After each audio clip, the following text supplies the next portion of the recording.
Okay, so the two ways to learn how to become a better bass player is one by studying academic music.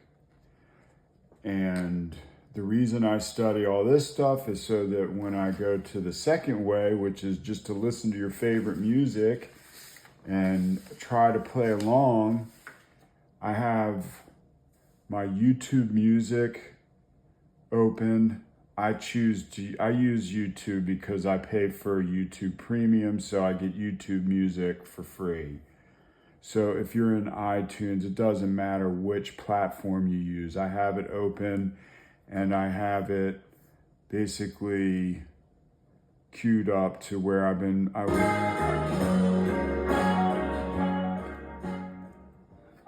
I've been just working through the whole song, practicing it. And the thing is, when you're doing this, is like Ron Carter says, you have to practice honestly.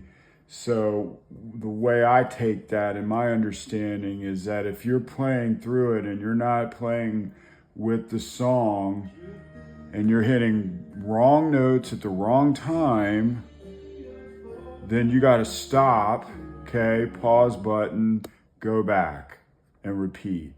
And that's basically it. I mean, there really isn't much more. If you have your technique down, you know, you can play around the bass, and you know how to pluck and just make your way around. And then it gets into playing by ear, where you have to identify the notes in the music, the bass line in the music, and whether or not you want to play it exactly like was recorded in this recording or not is up to you. For me right now, I want to get the chord changes down. So I have a pencil and a clear blank sheet of paper here. It's in G flat and goes up to A flat and B flat, and there's a chromatic descending riff there. But then they go into this interlude, or in this middle section. It's not really, I don't know if you want to call it a bridge or not. And the chords are different than they are in the verse and the chorus. And it's really a testament to how much of an amazing songwriter Hendrix was, outside of just his ability to play guitar better than anyone ever. That he was just as much, to me, in my knowledge of how much I've listened to him over the years, as a huge fan and kind of like a rock and roll rock head devotee of his work in his shortened life. You know, this song here, it kind of transcends a lot of his other standard rock songs that we learned as rock bass players coming up. I came up in the 80s and 90s, and I'm still working out songs of his that are inspiring to me. I mean, I was just playing my bass and actually was listening to music, cleaning up the house, and this came on, and I was like, I got to go practice. I have to sit down. And so this is how you do it if you're new to the bass, or you're trying to take a break from reading music or academic music, and you just want to sit with your bass and listen to a beautiful song. That for me, it's I want to get these changes. I got the one lick down. Oops.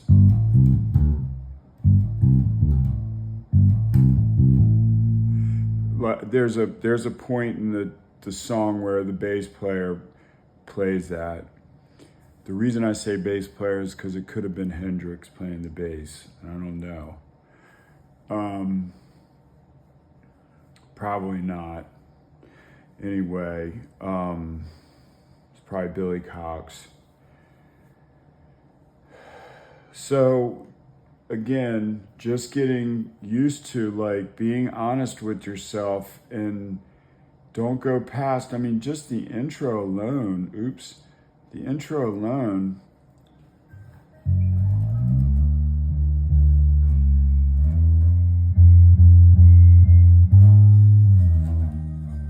I still am struggling, still struggling with that. Like, it's coming to an E flat.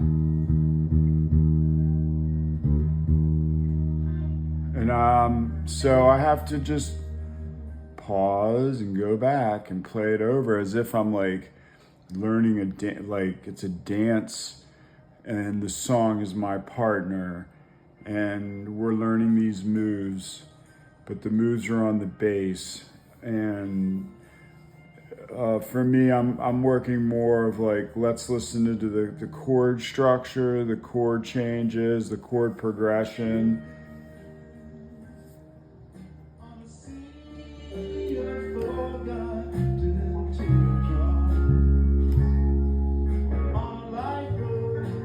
B flat.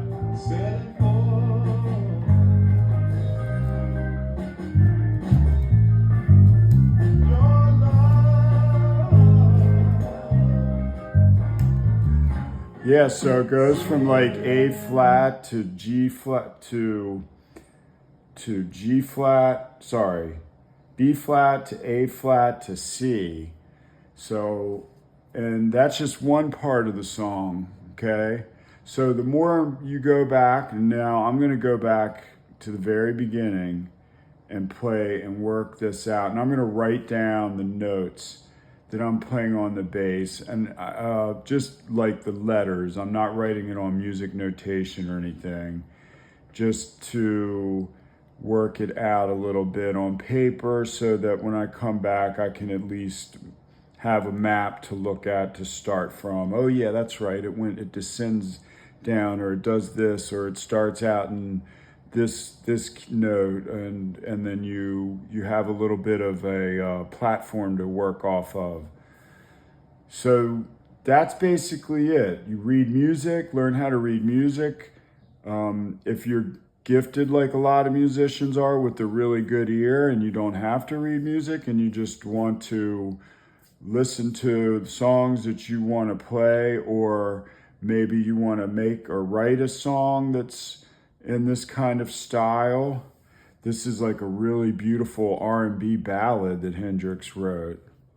And it's like the lighter side of Hendrix.